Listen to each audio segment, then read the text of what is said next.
Well, welcome to the very first Formission podcast of this year.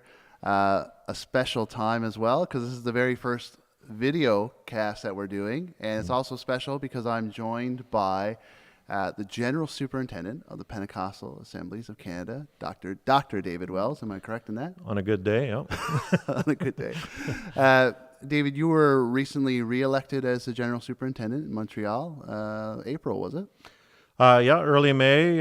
So I've had the privilege of serving for 2 4-year terms, and now we're into our third. So excited about that. Have good, strong sense of direction and vision. So, ready to go, and got a great team around me. So away we go. Excellent. As you know, this is for the Formission initiative as part of the Pentecostal Assemblies in Newfoundland and Labrador, and part of Formission is our emphasis on discipleship within the local church, not only for pastors, but also for lay people as well.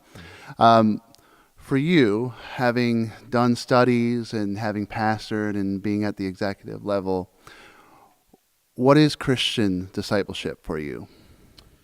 Yeah, first of all, I just want to really commend PONL for continuing a strong focus on disciple making. I've cooperated with the gang here actually for several decades now in the whole question of disciple making and the processes that are being followed. So first of all, a strong commendation for that ongoing initiative. And, our mission is to make disciplined followers of Jesus. So you better think it through a little bit about what is that. I've come to peace that first of all, it's an intentional process, because it is our mission. So there needs to be this intentionality that we make disciples. And with that, then you better understand what is a disciple. And so to me, disciple making is first of all, a spirit-empowered process. So intentional, spirit-empowered in the sense that, we are talking about lives being transformed, about being shaped into the image of Jesus. Well, I can't do that in my own strength. I couldn't even get my kids to clean up their bedroom. Better yet, try to transform a person's life. So, it does take spirit empowerment to see that happen. It's the spirit that brings change in people's lives. And I think as Pentecostals, we need to park on that even a little bit more than we do. There is a difference about what the dynamic of the Spirit brings to making disciples. So this intentional, spirit-empowered process, it's a relational process.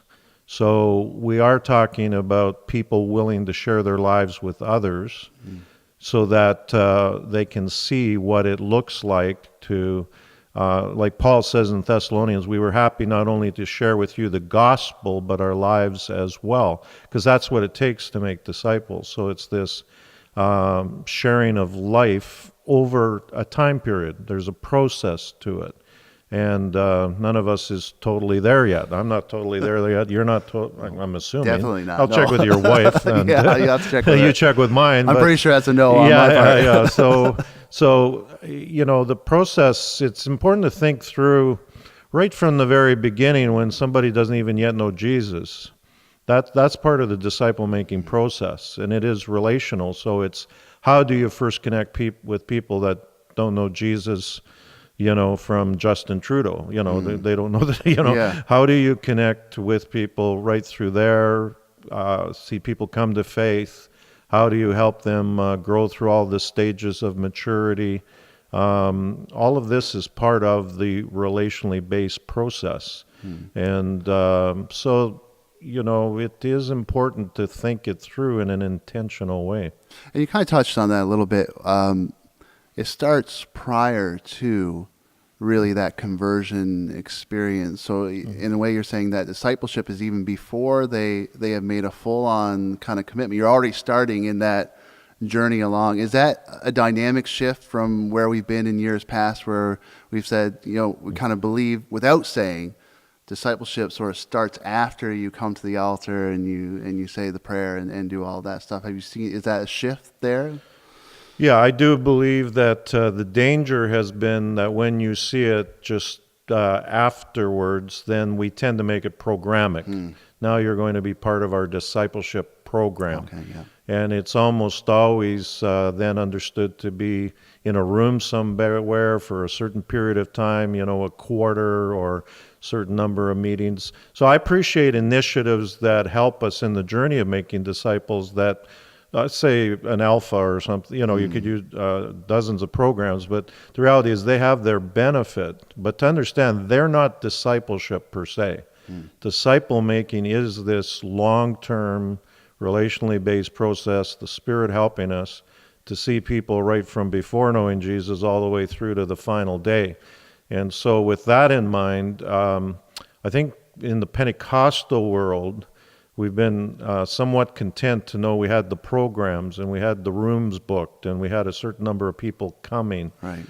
Did that always help us to make disciples? That's a good question, I think, and we need to evaluate, because the reality is and my challenge to leaders especially would be, you don't really understand what it takes to make a disciple in Canada unless you start at the front end by knowing people that don't even know Jesus right now, and understand some of the concepts they have about spirituality and about who Jesus is, and on the list goes. You don't really understand discipleship in the light of people who do know Jesus but live in totally different contexts than what, say, I know as a Christian leader, where my salary is paid by, right now, a fellowship of churches, but in a local church, and you can get so boxed off into that world that, to you, discipleship is people come to us, we get them in a room, we tell them how to further live. What does it look like to go be among and walk alongside of people who, all the way from don't know Jesus at all, right through to even some of the folks that are in the life of our church, but do you know what they're living through in their professional world or in the context that they're addressing? And so that's why, if we're following Jesus as our leader in disciple making, he went and lived among, full of grace and truth. That's how he made disciples. Yeah, and you look at the life of Jesus himself and going into these situations where he is among the tax collectors. He is with the outcasts of the outcasts of the outcasts, the people nobody wanted to touch. And he started with this ragtag group of people that didn't really fully click and understand with why and how he came. And through that process, that 3-year process, and then at Pentecost when the Spirit came, it was just kind of everything started to sort of light up. But it took that 3 years to get to that point, and even then they still needed the Spirit to come in and illuminate them, I guess, in that sense. Yeah, and it's important. I mean, I was strongly shaped by leaders who, first of all, engaged me in a relational process as a young person in faith, as a young leader later on, this ongoing mentorship and being made a disciple by people who invested their time. But they also pointed me towards understandings of ministry through books like Master Plan of Evangelism by Coleman or Training of the 12 by Bruce. And, they kept pointing me towards, now, how did Jesus go about ministering? What was his priorities? So I remember for early part of my ministry, I was in the Gospels every day, and I developed these whole manuals I called it Ministry Jesus Style, and it was just for my own benefit over 3 years, going through a harmony of the Gospels and tracking and just making notes of, if Jesus physically lived in Canada today, how would he spend his time, his energy, and his money?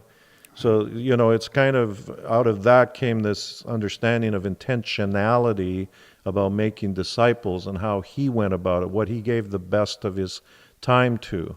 And here, all these years later, I'm still trying to live out those values, albeit, leading number of churches. And, you could easily be locked in an office, or some people call it ivory tower. Well, I'd rather lead from the streets than from the office, partly because of my commitment to disciple making. Right. It's like, I've got to know people who don't know Jesus. I've got to be with them. I've got to understand what makes them click, and why is it that they aren't becoming followers of Jesus. I've got to have real names to tell you about, real stories, you see, and all the way through to people that are new in faith and people that are struggling, still broken. all the way through to still having mentors myself that inspire me even today. Why do we get so clicked into that idea that I can sit in my church and I don't have to go out and actually know somebody who's not saved or know somebody who's not a Christian? Like, it's very easy to get into that program of discipleship, but what is it in ourselves that we say, I don't need to do that? Well, I don't think anyone, again, intentionally says, I don't want to have people in my life. I don't, Yeah. I think I sometimes talk about the vortex of the existing church. And you don't have to follow me around much or hear me speak that I believe in the church and I believe in what we do in visible disciple-making communities. But even in our own circles, we're using the phraseology more visible disciple-making communities than just church. Because church has ended up being defined by more the institution, more the building, more the structure that we've established. Now, there's a lot of good things that go on in the life of the church. There's a lot of value to dynamic worship gatherings and word-based teaching, don't get me wrong, and all those things. But it has to be led by people that know that that's not it in the end. It is about 24/7. It is about bringing Jesus to people. And if I don't model that, I'll be frank, I don't feel I have the credibility to then stand up in front of a group of fellow believers and tell them, now go make disciples and go win your neighbors, but I don't have a clue who mine are, or I don't know what the struggle of that is, or the different views of spirituality we're now dealing with in Canada. If I can't authoritatively tell you about people in my life, where I'm learning those lessons, what right do I have to get behind a pulpit and get all, and tell people to do what I'm not doing? Right. I just think it's a credibility issue. Yeah.